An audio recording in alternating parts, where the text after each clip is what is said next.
Latte art is a journey, but no matter how simple or complex the pattern, they all require three things: well-extracted espresso, microfoam textured milk, and a lot of practice.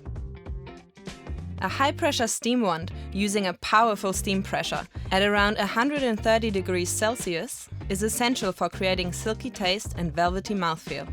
And without it, latte art is not possible. To help you master latte art, we've created a training cup to get you started. The circular lines at the base indicate the espresso volume for a single and double shot.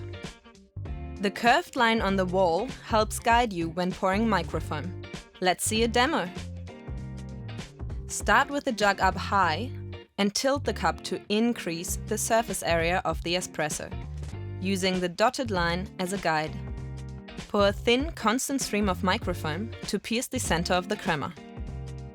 As the cup starts to fill, stop before you hit the line and tilt the cup more upright. Then bring the tip of the jug close to the surface of the milk, almost touching it. At this point, a white dot will start to appear. Keep steadily pouring, making the dot larger. So you finished with the dot, but this is the first step in creating the heart, the tulip, and the rosetta. Good luck with the journey. Find out more about our latte art training cups at sageappliances.com.